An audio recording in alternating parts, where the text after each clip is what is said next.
தாழ்த்தி நாம் ஜெபம் செய்வோமா? சோத்திரிக்க நன்றியோடு துதிக்கிற ஆண்டவரே, கிருபை நிறைந்தவரே, மகா இரக்கமுள்ள எங்கள் பரிசுத்த ஆவியானவரே,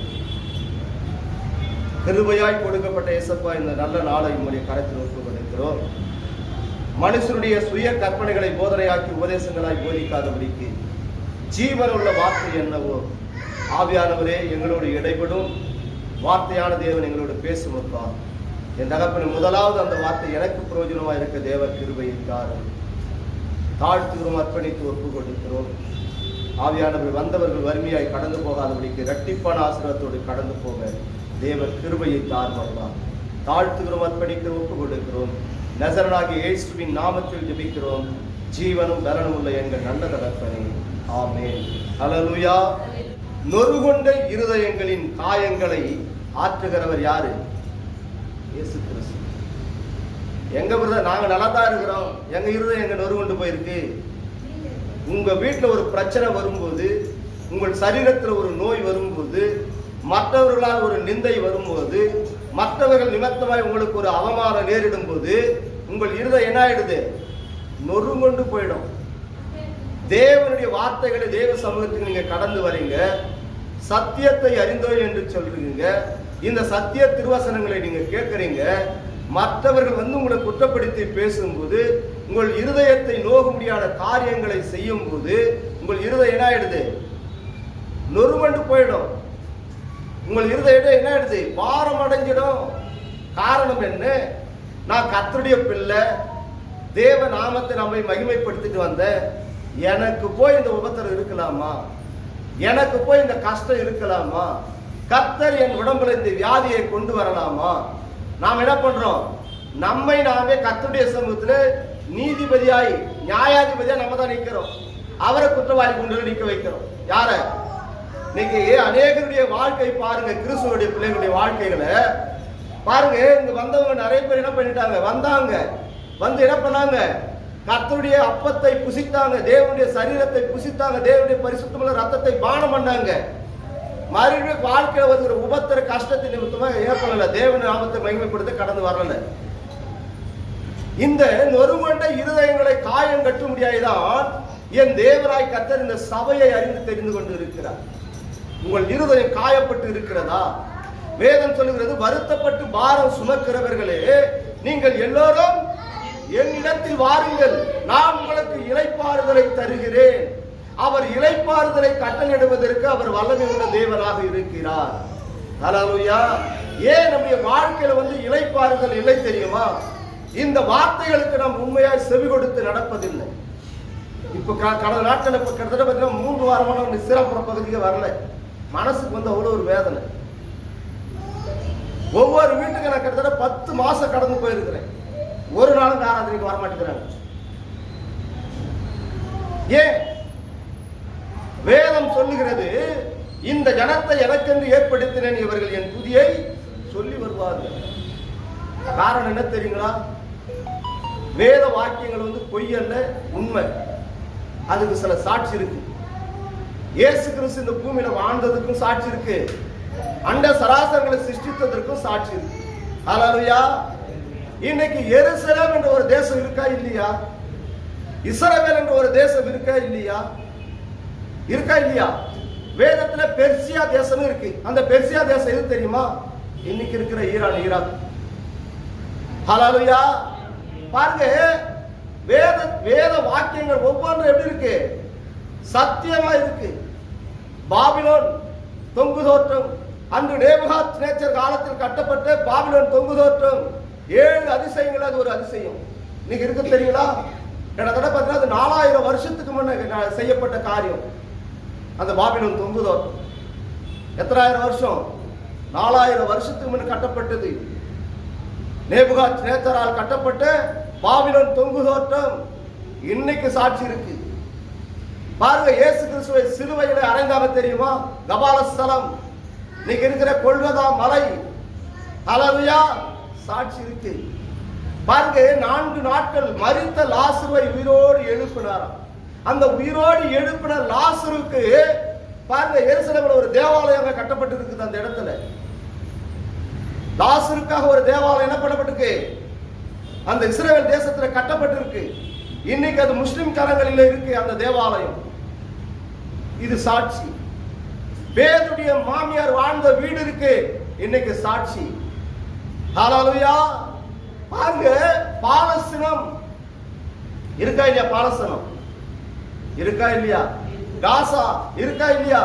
சகலமும் என் தேவனாகிய கர்த்தர் அவர் வாழ்ந்த நாட்களில் அவர் சுற்றி தின்ன சகல ஊர்களும் இன்னைக்கு என்ன இருக்கு? வேதத்துல இருக்கு. அவர் உண்மையுள்ள தெய்வம். அவர் சொன்ன ஒவ்வொரு வார்த்தையும் இப்ப நிறைவேறி இருக்கு. கடைசி நாட்களில் எப்படி ஜனங்க இருப்பாங்கிறது சொன்னார். தற்பிரியன், சுகபோக பிரியன், வீம்புக்கார, அகந்த உள்ளவன், இருமாப்புள்ளவன், தாய் தகப்பனுக்கு கீழ்ப்படியாமல் உள்ள பிள்ளைகள் இருப்பாங்கன்னு வேதத்துல தெளிவா எழுதி வச்சிருக்கிறார் 2 தீமோத்தேயு புத்தகம் 3ஆம் அதிகாரத்துல. இன்னைக்கு அது கண்கூடா காண்போம். அங்கங்க பூமி அதிர்ச்சிகளும் கொள்ளை நோய் உண்டாகும் சொன்னார். ஹல்லேலூயா. பாருங்க, பசி பஞ்சம் உண்டாகும் சொன்ன வார்த்தை இன்னைக்கு நிறைவேறி இருக்கு. கடைசி நாட்களிலே பாருங்க, ஒருவனும் கொல்லக்கூடாதபடிக்கு, ஒருவனும் விற்கக்கூடாதபடிக்கு ஒரு காலம் வரப்போகிறது. ஹல்லேலூயா. இப்ப நம்ம கண்முடது வந்து ஆயிடுச்சு. ஹல்லேலூயா. இதெல்லாம் நிறைவேறுது. இந்த சத்தியத்தெல்லாம் கர்த்தராகிய இயேசு கிறிஸ்து நம்ம வேதாகமாக நம்ம கரங்களில கொடுத்து இருக்கிறார். இந்த சத்தியத்தை அறிந்து வீட்டுல பாருங்க, உபத்திரம், கஷ்டம், கண்ணீர், வியாகுலம், சஞ்சலம், இதெல்லாம் ஒரு பரிபூர்ணமான விடுதலை கர்த்தர் என்ன பண்றாரு? கொடுத்து உன்னை ரட்சிப்புள்ள கர்த்தரை அடைச்சி உனக்கு என்ன பண்றாரு? ஞானஸ்தானத்தை கொடுத்து அவருடைய பரிசுத்தமுள்ள சரீரத்தை புசிக்கவும் அவருடைய பரிசுத்தமுள்ள ரத்தத்தை பானம் பண்ணவும் தேவன் கிருபை கொடுத்திருக்கிறார். இந்த சத்தியத்தெல்லாம் அறிந்திருக்கிற இன்னைக்கு அநேக விசுவாசிகள் பின்மாற்றமா போயிடுறாங்க.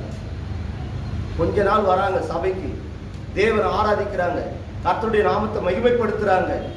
தன்னுடைய வாழ்க்கையில் வருகிற உபத்திர, கஷ்ட, கண்ணீர் நிமித்தமா தேவனை நாமத்தை மகிமைப்படுத்த கூடாதபடிக்கு என்ன ஆயிடுறாங்க?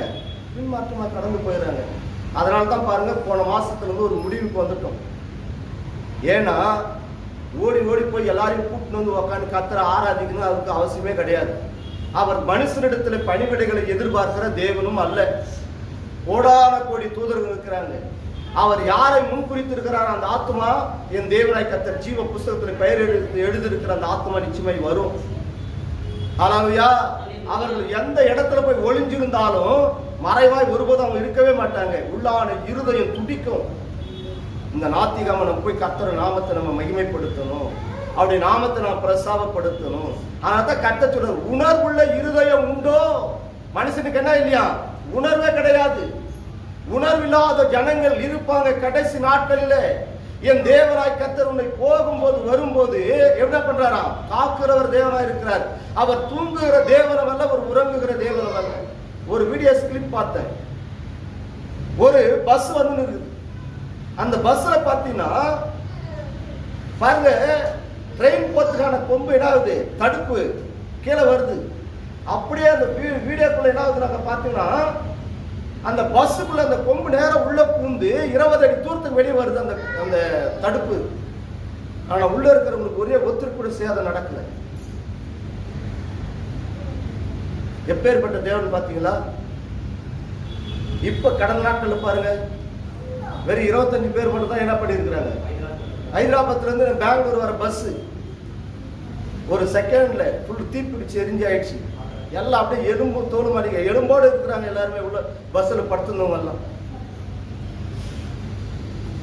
நம்ம ஒருத்த போயினே இருக்கிறாங்க. ஒரு அம்மா மேல இருந்து வாட்டர் டேங்க் தமால் கீழே விழுந்து அப்படி தலைக்குள்ள புகுந்து வெளியே வந்து நிக்குது. இஸ்ரவேலின் தேவனாகிய கர்த்தர் அவர் தூங்குகிற தேவனும் அல்ல, உறங்குகிற தேவனும் அல்ல.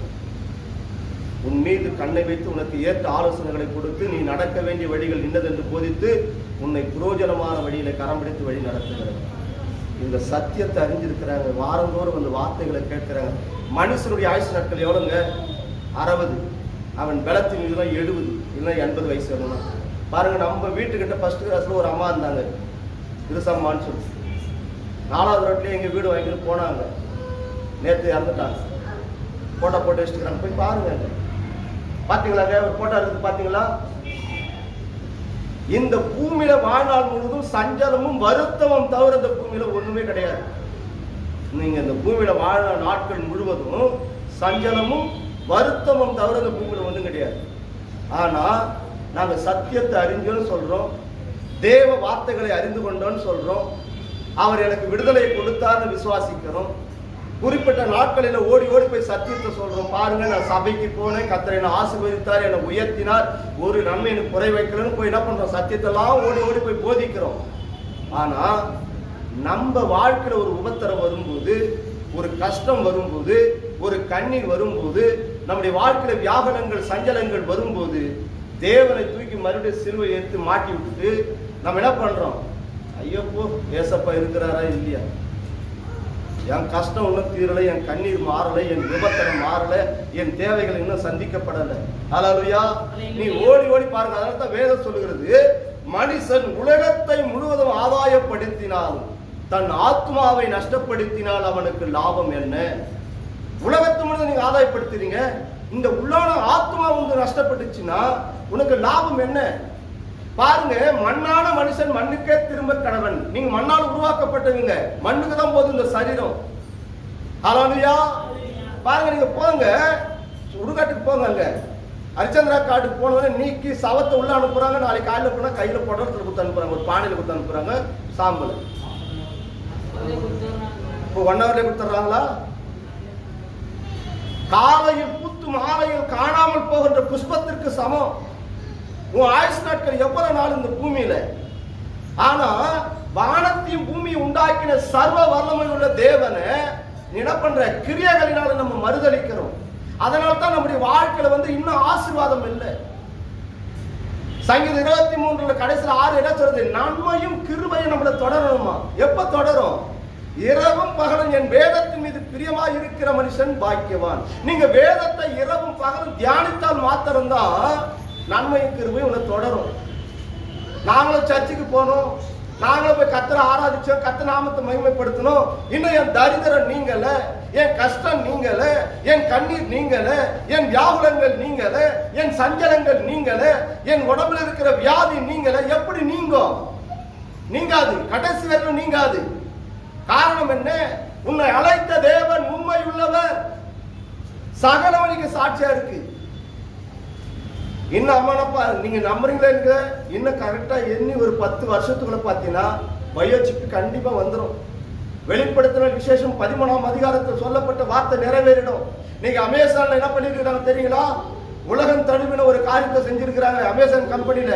நீங்க போய் ஒரு பொருளை எடுத்தீங்கன்னா அந்த பொருளுக்காக வந்து ஒரு மேனேஜரோ ஒரு சேல்ஸ்மேனோ யாரும் அங்க நிக்கவே மாட்டான். யாரும் அங்க நிக்க மாட்டாங்க. நீங்க பொருள் எடுத்துட்டு வெளியே வந்தோம்னா ஆட்டோமேட்டிக்கா உங்க பேங்க் அக்கௌண்ட் வந்து என்ன ஆயிடும், காசு டெபிட் ஆயிடும். இது வெளிப்படுத்தின விசேஷம் 13ஆம் அதிகாரத்தில் எழுதி வச்சிருக்கிறார். இவ்வளவு சத்தியத்தை அறிந்திருந்தோம் கர்த்தருடைய நாமத்தை மகிமைப்படுத்த, கர்த்தருடைய நாமத்தை பிரஸ்தாபப்படுத்துவதற்கு என்ன இல்லை, ஒரு பயம் ஒரு நடுக்கம் இல்லவே இல்லை. எல்லாருக்கும் துணிகரம். காரணம் என்ன தெரியுங்களா? வாசிங்க, ஒரு வசனத்தை வாசிங்க. சங்கீதம் 14ஆம் அதிகாரம் 1 வாசிங்க. தேவன் இல்லை என்று மதிகெட்டவன் தன் இருதயத்தில் சொல்லிக் கொள்கிறான், தங்களை கெடுத்து அருவருப்பான கிரியைகளை செய்து வருகிறார்கள், நன்மை செய்கிறவன் ஒருவனும் இல்லை. ஹல்லேலூயா, ஹல்லேலூயா. இருதயத்துல யாரு நடக்கிறானா? மதிகடங்கிறா தெரியுமா? அறிவில்லாதவன் அவன் தான் தேவன் இல்லைன்னு சொல்லுவானோ. எப்படி இருப்பத? நாங்க தேவன் இல்லைன்னு சொன்னது கிடையாது. எப்படி சொல்றீங்கிறது சொல்றேன் கேளுங்க. தீராத தலைவலி, உட்காந்து அழுது நிற்பீங்க, துடிப்பீங்க, துடியா துடிப்பீங்க, வயிறு வலி தாங்க முடியாது, மரண வேதனையா இருக்கும். அந்த டைம்ல என்ன வரும் தெரியுமா? இப்பதான் முட்டி போட்டு ப்ரேயர் பண்ணிட்டு வந்தேன், இப்பதான் ஜபம் பண்ணிட்டு வந்தேன், இப்பதான் சர்ச்சுக்கு போயிட்டு வந்தேன், இப்பதான் உபவாசம் கொடுத்து போயிட்டு வந்தேன், இப்பதான் வேதத்தை வாசிட்டு வந்தேன், என் வயிறு வலி எனக்கு போகவே இல்லை, என் தலைவலி என்னை விட்டு போகவே இல்லை. 10 வருஷமா சபைக்கு தான் போயினுக்கிறேன், 20 வருஷமா சபைக்கு போயினுக்கிறேன், எனக்கு ஒரு நாள் என் வியாதி என்னை விட்டு நீக்கி போன பாடே இல்லை. யார் சொல்றது? சொல்றவங்க யார் தெரியுமா? மதிக்கேட. ஏன்? அவன் தான் தேவன் மேல விசுவாசம் இல்லாதவன், அவன் தான் தேவன் மேல நம்பிக்கை இல்லாதவன். அவன் என்ன காரியத்தை கர்த்தர் ஆசீர்வாதம் அவனால் ஆசீர்வாதம் அந்த பூமியில இருக்கவே முடியாது. அவன் வாழ்நாள் முழுவதும் சஞ்சலமும் வருத்தமும் கண்ணீரும் ஒவ்வொரு நாளும் அவனை இருத்தினா தான் இருக்கும். அவனால் நிம்மதியா வாழவே முடியாது. ஆனால் கர்த்தர் சொல்லுகிறார், இந்த பூமியிலே மனுஷன் இருக்கிற வரைக்கும், ஜீவன் காலம் வரைக்கும் கண்ணீரும் உபத்திரம் என்ன உன்னை பின்தொடர்ந்து தான் வரும். ஆனால் திடம் கொள்ளுங்க. ஹல்லேலூயா. திட நம்பிக்கை உள்ளவர்களா இருங்க. கர்த்தருக்கு பயப்படுகிற பயத்துல நீங்க எப்படி இருங்க? கீழ்ப்படிந்து நடங்க. மதிகேடன் தான் இந்த காரியத்தை சிந்திப்பான். நம்ம வாழ்க்கையில ஐயோ நான் நினைச்ச காரியம் நடக்கலையே, நான் ஒரு காரியத்துக்காக ஜெபிச்சேன், அந்த ஜெபிச்ச காரியம் நடக்கல, அப்ப ஆண்டவர் இருக்கிறாரா இல்லையான்னு தெரியல. என் ஜபத்துக்கு கர்த்தர் என்ன கொடுக்கல? பதிலே கொடுக்கல. 18 வருஷமா ஒரு அம்மா கூனி. லூக்கா சுவிசேஷத்தின் புத்தகம் 13ஆம் அதிகாரத்துல நம்ம வாசிக்கிறோம். 18 வருஷமா நிமரக்கூடாதபடிக்கு கூனியா சபைக்கு வந்துட்டு தான் இருந்தாங்க. தேவநாமத்தை மகிமைப்படுத்தி தான் இருந்தாங்க. ஒரு நாள் இயேசு கிறிஸ்து அந்த இடத்துல வந்தார். அன்று ஓய்வு நாள். கூப்பிடுறாரா? நம்ம என்ன கூப்பிடுறாரு? வாமா, உனக்கு என்ன வேணும்? சுகம் கிடைக்கணும். கர்த்தர் என்ன பண்ணார்? இஸ்ரவேல் குமார்த்தி, இவ்வளவு நாள் நீ பட்ட கஷ்டம் போதும், நீ வச்சிருக்கிற நம்பிக்கை விசுவாசம் மகா பெரியது, இன்னே நீ சுகமாயிடு. கூனி நிமிர்ந்துட்டாங்க. நாம நினைக்கிறோம் இன்னைக்கு சர்ச்சுக்கு வந்துட்டோன்னு அடுத்த நிமிஷம் எனக்கு என்ன ஆயிடணும்? என் வியாதி குணமாயிடணும், அதே போல என்னுடைய ஆசீர்வாதம் என்ன பண்ணணும்? மற்றவங்களை போல நான் ஆசீர்வதிக்கப்படணும், கர்த்தர் எனக்கு நல்ல வண்டி கொடுக்கணும், நல்ல சொந்த வீட்டை கொடுக்கணும், நான் நல்ல வசதியா வாழணும், வேலைக்கு ஒரு குறையும் இருக்கக்கூடாது. இன்னைக்கு அப்படியாப்பட்ட ஜீவியம் தான் ஒவ்வொருடைய வாழ்க்கையிலும். அவங்கெல்லாம் யாருன்னா தேவனை மறுதளிக்கிறவங்க. இவர்களெல்லாம் அவிவிசுவாசம் உள்ளவங்க. இந்த அவிவிசுவாசம் உள்ளவங்க தேவராஜ்யத்துல வரவே முடியாது. இவர்கள் அக்னியும் கந்தக பெருகிற கடலுக்கு வச்சிருக்கிறாராம்.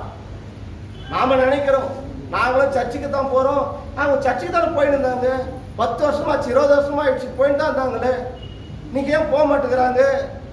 அவர்களுக்குள்ள என்ன இல்ல? தேவன் மேல நம்பிக்கை இல்லை.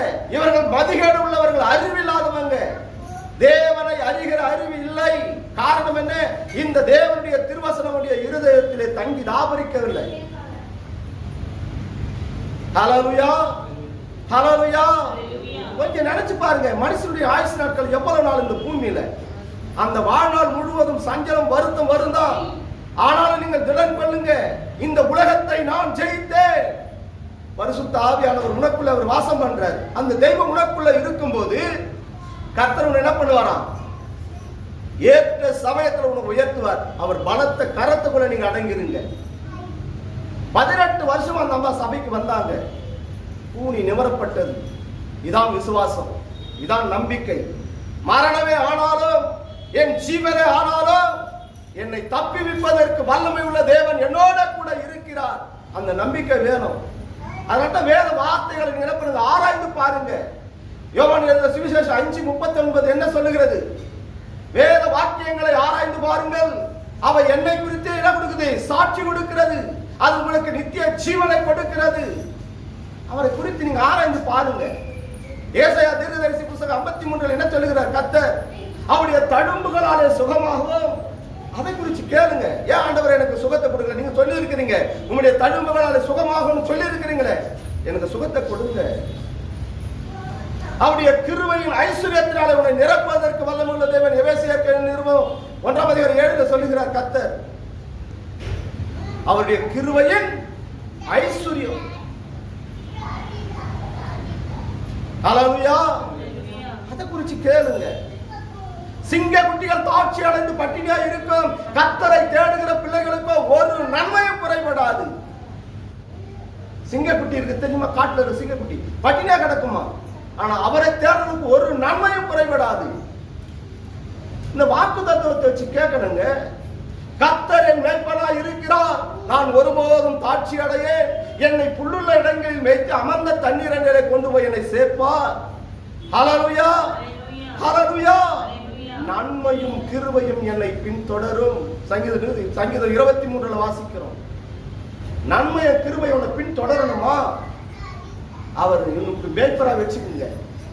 அவர் என் மேய்ப்பன், அவர் எனக்கு தெய்வமாய் இருக்கிறார், எனக்கு தாயாய் தகப்பனாய் இருக்கிறார். வார்த்தையை கொண்டு கேளுங்க அவர்கிட்ட. உங்களை ஆசீர்வதிப்பதற்கு அவர் வல்லமையுள்ள தேவனாய் இருக்கிறார். இன்னைக்கு எல்லாருக்குள்ள என்ன தெரியுமா? தேவனை அறிகிற அறிவில்லை.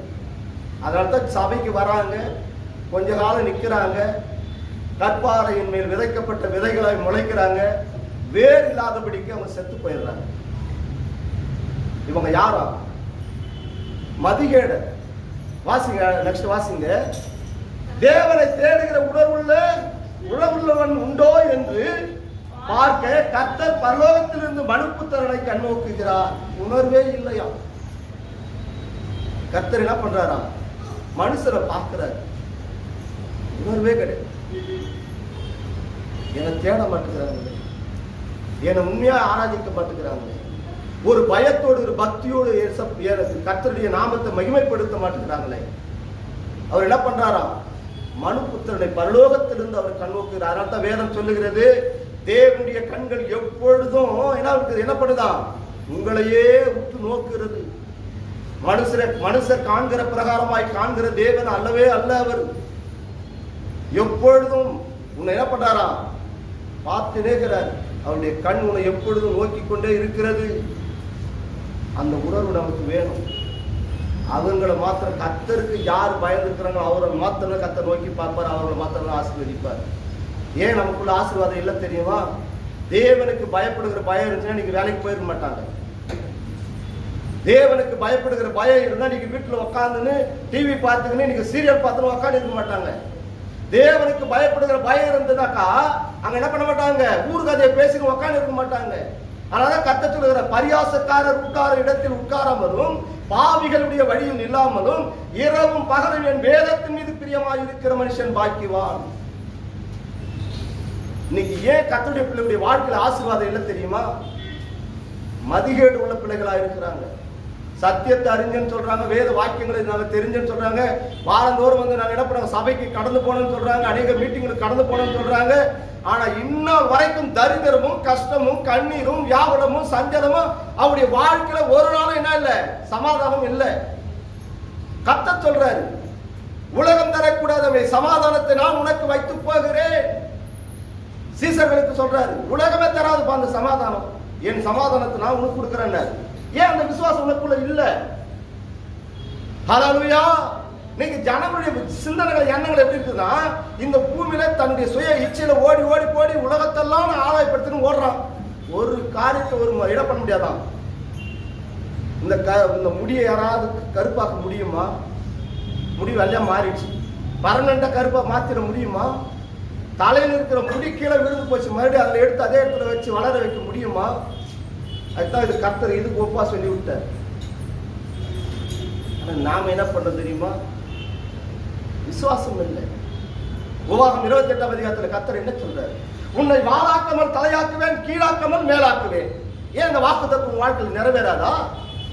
ஏன் அந்த விசுவாசம் உனக்கு இல்லையா? நீ கையிட்டு வேலை செய்கிற சகல வேலைகளை நான் ஆசீர்வதிப்பேன்னு சொல்றாரு. ஏன் அந்த ஆசீர்வாதத்தை கிறிஸ்துவ பிள்ளைகளை பெற்றுக்கொள்ள முடியல? இதெல்லாம் வாக்கு தத்துவம். ஹல்லேலூயா, ஹல்லேலூயா. வேதம் சொல்லுகிறது, வானமும் பூமி ஒழிந்து போக என் வார்த்தைகள் ஒருபோதும் ஓய்ந்து போவதே கிடையாது. அப்படி வார்த்தை ஒருபோதும் என்ன ஆகுது இல்லையா? ஒழிந்து போவாது. சொன்னா சொன்னது நடக்கும். நடத்துவதற்கு அவர் வல்லமை உள்ள தேவன். அந்த விசுவாசம் நமக்குள்ள இல்லை. இன்னைக்கு அநேகருடைய வாழ்க்கையில ஏன் ஆசீர்வாதம் இல்லை தெரியுங்களா? அழைத்த தேவன் உண்மையுள்ளவர் என்பதை இன்னும் அவங்க அறியல. அதனால்தான் நம்ம வாழ்க்கையில கஷ்டம் வரும்போது, கண்ணீர் வரும்போது, வியாபனம் வரும்போது கையை இப்படி வச்சுக்கிட்டு என்ன பண்றோம், தவடையில கையை வச்சுட்டு உட்காந்து சோகமா இருக்கும். ஏன் சிஸ்டர், ஏன் பிரதர், எப்போ சர்ச்சுக்கு போய் என்ன பிரயோஜனம்? என் கஷ்டமும் என் உபத்திரம் என் கண்ணீர் என்ன பண்ணல, மாறல. ஒவ்வொரு நாளும் என் படுக்கையை நான் கண்ணீரா நினைச்சுட்டு தாங்கிறேன். என்ன ஆகல? என் கண்ணீர் இன்னும் என்னை விட்டு நீங்கி போகவே இல்லை. எப்படி போகும்? எப்படி உன் வியாதி சுகமாகும்? அவர் சொன்ன தெய்வம் உண்மை உள்ளவர் அல்லவா? ஒவ்வொன்றும் நமக்கு சிஷ்டாந்தங்களை வைத்துட்டு போயிருக்கிறாரு. அந்த விசுவாசம் நமக்குள்ள இல்லை, அந்த நம்பிக்கை நமக்குள்ள இல்லை. அதனால தான் நீங்க கிறிஸ்துவுக்களுடைய வாழ்க்கையில பார்த்தீங்கன்னா ஒவ்வொரு நாளும் உபத்திரத்தையும் கண்ணீரையும் வியாகுலத்தையும் சஞ்சலத்தையும் ஒரு நாள் அவங்களால நிம்மதியா இருக்கவே முடியாது. வேதத்தை அறிஞ்சலுவாங்க, நாங்க சத்தியத்தை அறிஞ்சிருக்கிறோன்னு வாங்க. காரணம் என்ன தெரியுங்களா? என்ன இல்லையா அவங்களுக்கு? உணர்வுள்ள இருதயம் இல்லை. ஹல்லேலூயா. சரி, நெக்ஸ்ட் வாசிங்க. எல்லோரும் வழி விலகி ஏகமாய் கெட்டு போனார்கள், நன்மை செய்கிறவன் இல்லை, ஒருவனாகவும் இல்லை. எல்லாரும் எப்படி கெட்டுட்டாங்களா? ஒருத்தர் பார்த்து ஒருத்தர் பாருங்க. ஏன் அவன் சர்ச்சுக்கு வரல? உங்க சிஸ்டர் ஏன் சர்ச்சுக்கு வரல பிரதர்? ஏன் அந்த சிஸ்டர் சர்ச்சுக்கு வரல? இவங்க ஏன் சர்ச்சுக்கு வரல? இவங்க வந்தாங்களா, ஏன் வராது நின்றுட்டாங்க? என்ன ஆச்சா பிரதர்? ஏதாச்சா பிரதர்? எல்லாரும் என்ன ஆயிட்டாங்களா? வழி விலகிட்டாங்க. ஏன் வழி விலகிட்டாங்க? அவங்க வழியை நீங்க பின்பற்றுறீங்க. யார் வழிய? மற்றவங்களுடைய வழியை நீ பின்பற்றாத. நானே வழியும், நானே சத்தியம், நானே ஜீவன், என்ன எல்லாமல் பரலோக ராஜ்யத்தில் ஒருவனும் வர முடியாது வேதம் தெளிவா நமக்கு சொல்லுது. சபைக்கு வரீங்களா? மற்றவர்களை குறித்து உங்களுக்கு கவலை வேண்டாம், துக்கம் வேண்டாம். தங்களை குறித்து நீங்க கவலைப்படுங்க. தங்களை குறித்து என்ன பண்ணுங்க? தேவ சமூகத்தில் சொல்லுங்க. ஆண்டவரை, எனக்கு வியாபாரம் இருக்கு, எனக்கு சஞ்சலம் இருக்கு, எனக்கு கடன் பாரம் இருக்கு, நீரோ கடன் கொடுப்பாய், கடன் வாங்கணும்னு சொல்லுது. ஏன் ஆண்டவரை இன்னும் நான் கடன் வாங்கி கிடக்கணும்? அப்பா பிதாவை கூப்பிடக்கூடிய புத்திர சுவிகாரி எனக்கு கொடுத்துருக்கிறீங்களே. யாரு? இயேசு கிறிஸ்து. நம்ம என்ன கூப்பிடணுமா? அப்பா பிதாவை என்று கூப்பிடக்கூடிய புத்திர சுவிகாரி கொடுத்துருக்கிறீங்களே. ஒரு மகன் நான் வேதனை படத்தை நீங்க பார்த்து உட்காந்து இருக்கலாமா? என் கடத்திலிருந்து ஒரு பரிபூர்ணமான விடுதலை கொடுங்க. நீங்க வாக்கு தத்துவம் கொடுத்துருக்கிறீங்களே, நீங்களே கடன் கொடுப்பாய், கடன் வாங்குவதில்லைன்னு சொன்னீங்களே, அந்த வாக்கு தத்துவம் என் வாழ்க்கையில நிறைவேறட்டும். கேட்கறோமா? ஏதோ நாங்களும் வந்து சர்ச்சுக்கு வந்து 2.5 மணி நேரம் உட்காந்து கத்தரை துதிச்சோம், நாங்களும் அட்டண்டன்ஸ் போட்டோம் போனோன்னு போனா கத்தர் உங்களை எப்படி ஆசீர்வதிப்பாரு? நான் 3 வருஷம் கத்தருடைய சமூகத்தில் அப்படி கதறி அழுவேன். என் தரித்திரம் மாறணும். காரணம் என்ன தெரியுமா? எங்க அப்பா ஒரு சாராய பிசினஸ். அவர் நீதி உள்ள நியாயாதிபதிங்க. உங்களுக்கு இஷ்டம் எந்த இடத்துல மாட்டணுமோ அந்த இடத்துல அப்படியே கரெக்டா மாட்டி வைப்பாரு. அது எனக்கு தெரியும். ஏன் அந்த வேதத்தினுடைய ரகசியங்களை நான் அறிந்திருக்கிறேன். பாருங்க, ஒரு 18 வயசுல இருந்து 65 வருஷம் வரைக்கும் சாராய பிசினஸ். எத்தனை குடும்பம் மண்ணவாரி சாபத்தை விட்டுருக்குன்னு தெரியுமா? என் குடும்பம் நாசமா போட்டுன்னு வேதத்தை வச்சு சொல்றேன். இந்நாள் வரைக்கும் ஒரு நாளும் எங்க வீட்டுல அப்படியே சாப்பாட்டுக்கு நான்வெஜ் அப்படியே திரிச்சு கிடைக்குது. வர்றவங்களுக்கு கத்தர் அந்த காரியத்தை செய்ய வைக்கிறார். நான் போய் சொல்லல, வேதத்தை வச்சுன்னு சொல்லி இருக்கிறேன். ஒரு நாள் எங்க வீட்டுக்கு வந்து ஆகாரம் குறையே கிடையாது. எத்தனை வீட்டு குடும்பம் வயிறு எரிஞ்சு அந்த பிள்ளைகளை பட்டினியா வச்சு படுத்து இருப்பாங்க தெரியுமா? சாராயத்தை பாருங்க, கஷ்டப்பட்டு எடுத்துன்னு வருவார். அந்த பணத்தை எடுத்துன்னு வந்து நேரம் எங்க அப்பா கிட்ட கொடுத்துட்டு குடி குடிச்சுட்டு அங்கேயே நடுத்தல விழுந்துட்டாங்கன்னா நைட்டு ஃபுல்லா அவங்க பட்டினியா கிடந்திருக்க அந்த குழந்தைங்களாம் வயிறு எரிஞ்சு அந்த அம்மா மண்ணை வாரிட்டு இருப்பாங்க. அவங்க குடும்பம் நாசமா போட்டோம், அவங்க பிள்ளைகள் நாசமா போட்டோம். அதுக்காக நான் தேவ சமூகத்துல கண்ணீர் விட்டு அழுதேன். பாவமும் சாபமும் வாசற்படியில படுத்திருக்காதுன்னு சொன்னீர் ஆண்டவரே. உன் வார்த்தைகளுக்கு நான் செவி கொடுத்து நடக்கும் போது உடைய பரிசுத்தமுள்ள ரத்தம் சகல பாவம் கழுவி பரிசுத்தப்படுத்துன்னு சொன்னியே, என்னை பரிசுத்தப்படுத்த ஆண்டவரே. இன்னொரு சாட்சி சொல்றேன் கேளுங்க. அவர் எப்பேற்பட்ட நீதி உள்ள நியாயாதிபதினு. எங்க வீட்டுல எப்ப எங்க அப்பா ஒரு இடம் வாங்கி விட்டு போனார் பாருங்க. சாராயத்துல இருந்து கண்டிப்பா எப்படியாவது எனக்கு ஆண்டவர் அதுதான் உணர்த்தினார். அந்த சாராயத்துல இருந்து ஏதாவது கொஞ்சம் காசு போட்டு அந்த இடத்த வாங்கியிருப்பாங்க. நானு பீடியோ சிகரெட்டோ அன்சோ பான் பரகோ தண்ணியோ எந்த கெட்ட பழக்கம் இல்லை. தேவனுக்கு பிரிவில் அதை பாவத்தை செய்யக்கூடாது. கர்த்தருடைய சமூகத்துல ஒவ்வொரு நாளும் வேண்டுதல். என்னை இட்டுன்னு போய் இப்போ அந்த இடத்துக்காக கோர்ட்ல போயிட்டு என்னை இட்டுன்னு போயிட்டு நீதிபதிக்கு முன்னாடி நிக்க வச்சுட்டேன். இன்னைக்கு ஆண்டவர் எவ்வளவு நியாயாதிபதி பாத்தீங்களா? அன்னைக்கு கோர்ட்டும் கச்சேரிமா இருந்தாங்க எங்க அப்பா எங்க அம்மா. ஒவ்வொரு டைமும் ஒரு சாராயம் வித்துட்டு புருஷன் போசல ஒவ்வொரு கேஸ் அவர் மேல விழுந்து. அவர் கோர்ட்டும் கச்சேரிமா இருந்தார் எங்க அப்பா. அந்த வழியில் நான் போகக்கூடாது ஆண்டவரே, உன் தாய் தகப்பின் வழியில் நடவாமல் என் கற்பனையும் என் கட்டளைகளில் நடந்தால் 1000 தலைமுறை மட்டும் யாத்திராகும் புஸ்தகம் 20ஆம் அதிகாரத்துல நீங்க தெளிவா எனக்கு சொன்னீங்க. அந்த வார்த்தை நான் விசுவாசிக்கிறேன். கோர்ட்டு பக்கமே நான் போனது கிடையாது. ஒரு நாள் போய் தலை வைக்க கூடாதுன்னு நினைச்ச ஆளு என்னை சிறுமை போய் எங்க வச்சுக்கிறாரு தெரியுமா? ஆண்டவர் எங்கிட்ட போய் வச்சுக்கிறாரு, கோர்ட்ல வச்சுக்கிறாரு. நியாயத்தை எப்படி நியாயத்தை நீதியா எப்படி நியாயம் விசாரிக்கிறார் பாத்தீங்களா? நான் ரவிக்குமார் கிட்ட அதான் சொன்னேன், டேய் உனக்கு அது ஆசீர்வாதம் உன் கையில வரனாக்கா உன்னுடைய 10 ரூபாய் உன் பணத்தை மேல செலவு பண்ணணும்டா. அது செலவு பண்ணக்கூடாத கத்தர் உனக்கு அதை கொடுப்பாரு. ஏன் கத்தர் கொடுப்பாரு? இவருடைய கையின் பிரயாசம் அதுல போகும்போது அந்த பாவ சாபம் மாறும். ஒரு சாதாரண ஆள் கிடையவே கிடையாது. அதை தான் சொல்ற, சத்தியத்தை நீங்க அறியுங்க, சத்தியம் உங்களை விடுதலையாக்கும். ஹல்லேலூயா. அதனால கர்த்தர் சொல்றாரு, அக்கிரமக்காரன் ஒருவனுக்கும் அறிவு இல்லையே, அப்பத்தை பட்சிக்கிறது போல என் ஜனத்தை பட்சிக்கிறார்களே, அவர்கள் கர்த்தரை தொழுது கொள்கிறது இல்லை. ஹல்லேலூயா. இவங்களை என்ன பண்றாங்களா? கர்த்தரை தொழுது கொள்கிறவங்களே கிடையாது. நீங்க தேவனை தொழுது கொள்ளணும் தான் கர்த்தர் விரும்புறாரு. அதான் கர்த்தர் சொல்றாரு, இந்த ஜனத்தை எனக்கென்று ஏற்படுத்தினேன், இவர்கள் என் துதியை அவரை துதிக்கணும். அதுக்காக தான் நம்மளை ஏற்படுத்தினார். இந்த உணர்வு நமக்கு வேணும். ஹல்லேலூயா.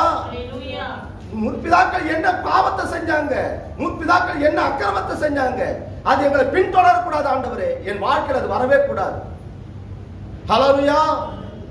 நான் அடிக்கடி உங்களுக்கு ஒரு காரியத்தை நான் சொல்லி இருக்கிறேன். என் சாட்சி ஏன் சொல்றேன்னு தெரியுங்களா? மற்றவங்க சாட்சி சொன்னோம்னா கூட, ஐயோ அவரு எப்போ அப்படிதான் என்னை பத்தி சொல்லுவாங்க. 3 வருஷ காலம் நான் கர்த்தருடைய சமூகத்தில் அப்படி கண்ணீர் விட்டு அழுதேன். என் பாவத்துக்காக, என் அப்பா அம்மா செஞ்ச பாவத்துக்காக, அக்கிரமத்துக்காக ஒரு பரிபூர்ணமான ஒரு விடுதலை கர்த்தர் கொடுத்தார். ஹல்லேலூயா. அதனால கர்த்தர் சொல்ல, உணர்வுள்ள இருதயம் உண்டோ என்று மனுபுத்திரரை கர்த்தர் என்ன பண்றாராம்? கண்ணோக்குகிறார். ஹல்லேலூயா. அங்கே அவர்கள் மிகவும் பயந்தார்கள். தேவன் நீதிமானுடைய சந்ததியோட இருக்கிறாரே. நீங்க நீதிமானா இருந்தா உங்களோட கர்த்தர் என்ன பண்ணுவாரு? இருப்பார். நீதிமானாக நீங்க வாழ்ந்தீங்கன்னா என் தேவனாய் கர்த்தர் உங்களோட என்ன பண்ணுவாரு? ஜீவியம் செய்வார். ஹல்லேலூயா. சிறுமைப்பட்டவனுக்கு கர்த்தர் அடைக்கலமாய் இருக்கிறார் என்று சொல்லி நீங்கள் அவருடைய ஆலோசனை அலட்சியம் பண்ணுகிறீர்கள். சியோனிலிருந்து இஸ்ரவேலுக்கு ரட்சிப்பு வருவதாக கர்த்தர் தம்முடைய ஜனத்தின் சிறையிருப்பை திருப்பும் போது யாக்கோப்புக்கு களிப்பும் இஸ்ரவேலுக்கு மகிழ்ச்சி உண்டாவதாக. ஹல்லேலூயா. உங்களுக்கு மகிழ்ச்சி உண்டாகணுமா? இப்ப மனம் திரும்புங்க. கர்த்தர் உங்கள் இருதயத்தை என்ன பண்ணுவார்? சிறப்படுத்துவார். உங்கள் இருதயத்துக்கு ஒரு மனமகிழ்ச்சியை உண்டாக்குவார். ஹல்லேலூயா. அதான் கர்த்தர் சொல்லுகிறார். ஏசாயா தீர்க்கதரிசியின் புத்தகம் 61ஆம் அதிகாரத்தை எடுத்து 1 வாசிங்களேன். கர்த்தராகிய தேவனுடைய ஆவியானவர் என் மேல் இருக்கிறார், சிறுமைப்பட்டவர்களுக்கு சுவிசேஷத்தை அறிவிக்க கர்த்தர் என்னை அபிஷேகம் பண்ணினார். இருதயம் நொறுங்குண்டவர்களுக்கு காயம் கட்டுதலையும், சிறைப்பட்டவர்களுக்கு விடுதலையையும், கட்டுண்டவர்களுக்கு அவிழ்த்தலை கூறவும், கர்த்தருடைய அனுகிரக வருஷத்தையும், நம்முடைய தேவன் நீதியை சரிகட்டும் நாளையும் கூறவும், துயரப்பட்ட அனைவருக்கும் ஆறுதல் செய்யவும், சியோனிலே துயரப்பட்டவர்களை சீர்படுத்தவும், அவருக்கு சாம்பலுக்கு பதிலாக சிங்காரத்தையும், துயரத்துக்கு பதிலாக ஆனந்த தைலத்தையும், ஒடுங்கின ஆவிக்கு பதிலாக துதியின் உடையையும் கொடுக்கவும் அவர் என்னை அனுப்பினார். அவர்கள் கர்த்தர் நம்முடைய மகிமைக்கென்று நாட்டின நீதியின் விருட்சங்கள் எனப்படுவார்கள். ஹல்லேலூயா. கர்த்தர் சொல்லுகிறார், அவர்கள் நொறுங்கண்ட காலமும் பாழாய் கிடந்தவைகளை கட்டி பூர்வத்தில் நிர்மூலம் ஆக்கினவைகளை எடுப்பித்து தலைமுறை தலைமுறையாக இடிந்து கிடந்த பாழான பட்டணங்களை புதுப்பித்து கட்டுவார்கள். ஹல்லேலூயா. வேதம் சொல்லுகிறது, உங்களுடைய இருதயம் எப்படி இருக்கு? இப்போ நொறுமண்டு போய் கிடக்கு. உங்களுடைய இருதயம் எப்படி இருக்கான்? காயப்பட்டு இருக்கு. இந்த காயத்தை கட்டுவதற்காக தான் என் தேவனாய் கர்த்தர் இந்த சபையை ஏற்படுத்தி இருக்கிறார். காரணம் என்ன? ஆண்டவரை துதிச்சு கர்த்தர் நாமத்தை நாங்கள் மகிமைப்படுத்துற ஒரு ஆசீர்வாதமும் இல்லை. எங்களுக்கு ஒரு காரியம் என்ன பண்ண நடக்கல. இந்த மன துக்கத்தோடு இருக்கிறீங்களா? இந்த சபையில அடிக்கடி நான் சொல்ற கடைசி நாட்களுடைய செய்தி தான் இருக்கும். நியாய தீர்ப்பை குறித்துதான் செய்தி இருக்கும். அதனால பாருங்க, கர்த்தர் சொல்லுகிறார், என்ன சொல்றாராம்? சிறைப்பட்டவருக்கு விடுதலை ஆக்கவும், கட்டுண்டவர்களுக்கு கட்டு அவிழ்த்ததை கூறவும், பாருங்க, நீதியின் சரிகட்டும் நாளை கூறவும். தேவனாய் கர்த்தர் நீதியாய் நியாயாதிபதியா இந்த பூமியில வரப்போறார். மத்திய ஆகாயத்தில் என்ன பண்ண போறாரா? அவர் நியாயம் விசாரிக்க போகிறார். அதற்கு நீங்க ஆயத்தப்படுங்க. இந்த சத்தியத்தை வெளிப்படுத்துவதற்காக தான் தேவனாய் கர்த்தர் இந்த கடைசி நாட்களில் சத்தியமுள்ள சபையாய் Jesus Christ redeems from all sin ministry வைத்திருக்கிறார். இயேசு கிறிஸ்து சகல பாவங்களில் தான் நமக்கு விடுதலை கொடுத்தானே. இனி எப்பேற்பட்ட பாவியானாயிரு, அவருடைய பரிசுத்தமுள்ள ரத்தம் சகல பாவங்களும் உன்னை கழுவி பரிசுத்தப்படுத்துவதற்கு வல்லமையுள்ள தேவனாக இருக்கிறார். ஹல்லேலூயா, ஹல்லேலூயா. காரணம் என்ன? வேதம் சொல்லுகிறது, சிறுமைப்பட்டவர்களுக்கு சுவிசேஷத்தை அறிவிக்க கர்த்தர் என்னை அபிஷேகம் பண்ணினார். இருதயம் நொறுங்குண்டவர்களுக்கும் காயம் கட்டுதலை. உங்க இருதயம் நொறுங்கிட்டு போயிருக்குதா? உங்களுக்கு என்ன கட்டணுமா? காயத்தை கட்டணும். அந்த காயத்தை கட்டினாதான் ஆகும். இந்த ஜீவனுள்ள வார்த்தை உங்கள் இருதயத்தில் கிரியை செய்தாதான் உங்க மன ஆறுதல் படும். ஹல்லேலூயா. அதற்காக தான் என் தேவனாய் கர்த்தர் இந்த சபையை இடப்படியிருக்கிறாரு, தெரிந்திருக்கிறார். ஹல்லேலூயா. சிறுமைப்பட்டவர்களுக்கு விடுதலையாக்கும், கட்டுண்டவர்களுக்கு கட்டு அழுத்துதலை. நீங்க கட்டுல இடப்படி இருக்கிறீங்க, அகப்பட்டு இருக்கிறீங்க. இப்போ சாத்தானுடைய கட்டுகள் இருக்கிறீங்க. அதனால தான் உங்களை கர்த்தரை ஆராதிக்க கூடாதபடிக்கு தடை செய்து வைத்திருக்கிறான். நீங்க அநேக சத்தியத்தை அறிந்து நீங்க அநேக பிள்ளைகள் நீங்க என்ன எப்படி இருக்கிறாங்க? வீட்டில் உட்காந்து கிடக்கிறாங்க. அவங்க இடப்படி இருக்காங்க, சாத்தானால கட்டப்பட்டு இருக்கிறாங்க. இந்த கட்டு அவிழ்க்கணும்னா வேதம் சொல்லுகிறது, யோவான் எழுதுகிற சுவிசேஷம் 8:32 கர்த்தர் சொல்லுகிறார், சத்தியத்தை நீங்கள் அறிவீர்கள், சத்தியம் உங்களை விடுதலையாக்கும். இந்த விடுதலை கர்த்தராகிய இயேசு கிறிஸ்துவினால் மாத்திரம்தான். குமாரன் விடுதலையாக்கினால் அது மெய்யான விடுதலை. நீங்க காயத்தை என்ன எப்படி இருக்கிறீங்க? நீங்க உங்க இருதயம் கட்டப்பட்டு இருக்கு. இதுல இருந்து ஒரு பரிபூர்ணமான விடுதலை நீங்க பெற்றுக்கொள்ளணும்னா இந்த வார்த்தை உங்கள் இருதயத்தில் கிரியை செய்யும். ஹல்லேலூயா. பாருங்க, கர்த்தருடைய அனுகிரக வருஷத்தை, இது என்ன காலமா? இது அனுகிரக வருஷம். ஹல்லேலூயா. நம்முடைய தேவன் நீதியை சரிக்கட்ட நாளை கூறவும், துயரப்பட்ட அனைவரையும் ஆறுதல் செய்யவும். நீங்க சியோனுக்கு தேடி வந்தீங்கன்னா, சபைக்கு தேடி வந்தீங்கன்னா ஆறுதல் உள்ள வார்த்தை இருக்கும். அவர் ஆறுதலின் தேவன். ஒரு தாய் தன் பிள்ளையை தேற்றுகிறது போல, ஒரு தகப்பன் தன் பிள்ளையை தேற்றுகிறது போல அவர் ஆறுதல் படுத்துகிற தேவனாய் இருக்கிறார். உங்க இருதயத்தில் எப்பேற்பட்ட மனவேதனை துக்கமா இருக்கட்டுமே, தேவனை தேடி ஓடி பாருங்க. உங்க காரியத்தை போய் மற்றவங்க கிட்ட சொன்னீங்கன்னா உங்க குறைய எடுத்து மற்றவங்க கிட்ட சொல்லிட்டு உங்களை தூசணமா மற்றவங்க பேசி உட்காந்து இருப்பாங்க. ஆனா அவருடைய சமூகத்தில் போய் நீங்கள் முழங்கால் படிட்டு உங்களுடைய காரியங்களை, உங்களுடைய துக்கத்தை, உங்களுடைய கண்ணீரை, உங்களுடைய வியாபாரத்தை, உங்களுடைய சஞ்சலத்தை, உங்களுடைய கடன் பாரத்தை, உங்களுடைய நோயை அவர்கிட்ட சொல்லும்போது கர்த்தர் என்ன பண்ணுவாராம்? ஆறுதல் படுத்துகிற தேவனாக இருக்கிறார். நீங்க மற்றவங்கிட்ட சொன்ன இடத்துல அவங்களுக்கு அப்படித்தான் வேணும். இன்னத்துக்கு மேல உபத்திரப்படுவாங்க பாரு, இன்னத்துக்கு மேல கஷ்டப்படுவாங்க பாரு, நம்மளை குறித்து என்ன பண்ணுவாங்க? ஏளனமாய் பேசுவாங்க. உன் நோயை குறித்து, உன் வியாகுலத்தை குறித்து, உன் சஞ்சலத்தை குறித்து, கடன் பாரத்தை குறித்து, நீ படுகிற உபத்திரத்தை குறித்து என்ன பண்ணுவான்? மனுஷன் பேசுவான். ஆனா நம்முடைய பரிசுத்த ஆவியானவர் அப்படியாப்பட்ட தெய்வம் அல்லவே அல்ல அவர்.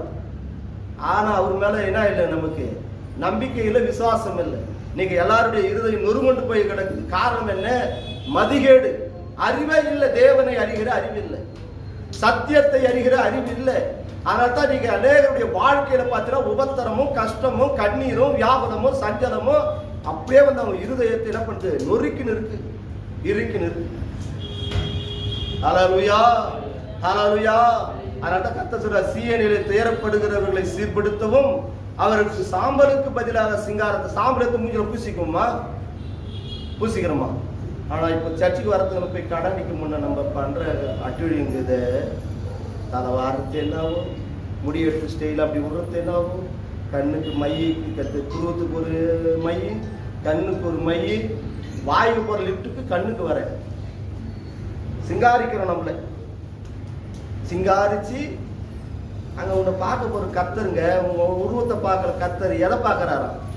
உள்ளத்திரையங்களை ஆராய்ந்து அறிகிற தேவன். உன் இருதயம் எப்படி இருக்கு? தேவனுக்கு பிரியமா இருக்கா? அதை தான் கர்த்தர் பார்க்கிறாரு. ஆனாதான் பாருங்க, உங்க சாம்பலத்தை பூசுறாங்கன்னு வச்சுங்களேன், செத்து போனவங்க பாருங்க, போய் அகோரிகளை பார்த்தீங்கன்னா சுடுகாட்டில் போய் சாம்பல் எல்லாம் மொத்த வாரி உடம்பெல்லாம் பூசி நிற்பாங்க, உடம்பு ஃபுல்லா பூசிக்குவாங்க சாம்பல் எடுத்து. அது போல உனக்கு கர்த்தர் பூச விட்டுக்கிறாரு, கிருபையா படைச்சிருக்கிறாரு. நீங்க நினைக்கிறீங்க, நான் அடிக்கடி இதை குறித்து சில காரியங்கள் நான் சொல்லியிருக்கிறேன். மண்ணான மனுஷனை உருவாக்குவதற்கு முன்பாக கர்த்தர் ஒரு வார்த்தை சொல்றாரு, நமது சாயலாக மனுஷனை உண்டாக்குவோமா. கண்ணு நம்மளுக்கு இப்படி இருக்குதா? என் தேவன் கண்ணு அப்படிதான் இருக்குன்னு வச்சுக்க. கை ஒரு பக்கம் இழுத்துன்னு இருக்குதா? என் தேவன் கை இழுத்துதாங்கிறான்னு வச்சுங்க. நம்ம கருப்பா கர்த்தர் படைச்சிட்டாரா? அவரும் கருப்பா இருக்கிறான்னு நினைச்சுங்க. ஏன்? வசனம் தெளிவா சொல்லுது, அவர் சாயலாக மனுஷனை என்ன பண்ணாராம்? உண்டாக்கினார். அப்ப என்ன மனுஷனா அவர் உண்டாக்குனார்னா அவர் யார் சாயலா இருக்கிறாரு? என் சாயலா தான் அவர் இருக்கிறார், அவர் சாயலா தான் நான் இருக்கிறேன். இந்த சிந்தனை வந்துச்சுன்னா அழகை குறித்து நீங்க ஒரு நாள் கவலைப்படவே மாட்டீங்க. உங்களுடைய உருவத்தை குறித்து ஒரு நாள் துக்கப்பட மாட்டீங்க, வேதனைப்படவும் மாட்டீங்க. நீங்க அநேகருடைய வாழ்க்கையில பாத்தீங்கன்னா, பிள்ளைகளுடைய வாழ்க்கையில பாத்தீங்கன்னா இந்த எண்ணம் சிந்தனை வந்துதான் நீங்க அநேகர் துக்கப்பட்டு வேதனைப்பட்டு உட்காந்து கிடக்குறாங்க. கர்த்தருடைய பிள்ளைகளுக்கு என்ன இருக்கக்கூடாது? மன வேதனையே இருக்கக்கூடாது. காரணம் என்ன? சாம்பலுக்கு பதிலாக ஒரு சிங்காரத்தை என்ன பண்றவரு என்ன பண்றாராம்? சாம்பலுக்கு பதிலாக சிங்காரத்தையும் என்ன பண்றாரு? உங்களுக்கு கொடுக்கிற தேவனா இருக்கிறார். துயரத்துக்கு பதிலாக ஆனந்த களிப்பை உண்டாக்குகிற தேவன். துயரப்படாதீங்க, வேதனைப்படாதீங்க, துக்கப்படாதீங்க. என்னை கவனிக்கிற ஒருத்தர் இல்லை, என்னை ஏளனமா நினைக்கிறாங்க, என்னை பார்க்குறவங்க எல்லாம் என்ன பண்ணாங்க? கேவலமான என்ன நினைக்கிறாங்க. என் வியாதியை குறித்து என்ன பண்றாங்க? என்னை துக்கத்தோட மன வேதனை பேசுறாங்க. என் உருவத்தை கொண்டு அவலட்சணமா இருக்க உங்க உருவம் சொல்லி என்னை குறித்து என்ன பண்றாங்க? பேசுறாங்களா? நீங்க துக்கப்படாதீங்க, வேதனைப்படாதீங்க. காரணம் என்ன? உங்க இருதயம் நொறுங்கண்டு இருக்கா? ஒரு நாள் வேதனைப்படாத.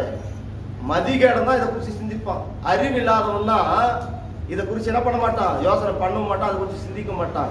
என்னை அழைத்த தேவன் உண்மை உள்ளவருங்க. என்னை ஒருபோது என்ன பண்ண மாட்டாரு? என்னை கைவிடவே மாட்டார். என் தரித்திரம் மாறும், என் உபத்திரம் மாறும், என் கஷ்டம் மாறும், என் கண்ணீர் மாறும். பாருங்க, 18 வருஷமாய் கூனியா இருந்தவனை சுகப்படுத்தினார். 38 வருஷம் எழுந்து கூட நடக்க முடியாதவனை என்ன பண்ணார்? கர்த்தர் சுகப்படுத்தினார். அந்த ஒரு நாள் வரும், அந்த நாளுக்காக காத்திருங்க. கர்த்தருக்கு காத்திருக்கிறவர்களோ கழுகை போல புது பலன் அடைந்தவர்கள் செட்டைகளிட்டு உயர பரப்பார்கள். வார்த்தை பொய் கிடையாதுங்க. இந்த வார்த்தை மீது உங்களுக்கு விசுவாசம் இல்லை, நம்பிக்கை. அதனால தான் நீங்க அநேக விசுவாசிகள் பின்மாற்றமா ஓடி போய் என்ன பண்ணிருக்கிறாங்க? தேவனை மறுதளிச்சுட்டு மதிகேடு உள்ள பிள்ளைகளா காணப்படுறாங்க. ஆனா நீங்க துயரப்படுகளை நீங்க என்ன பண்ணுங்க? சீயோனுக்கு வாங்க, வார்த்தைகளை கேளுங்க. இந்த தேவனுடைய கூடாரத்துக்கு வாங்க, சத்தியத்தை கேளுங்க.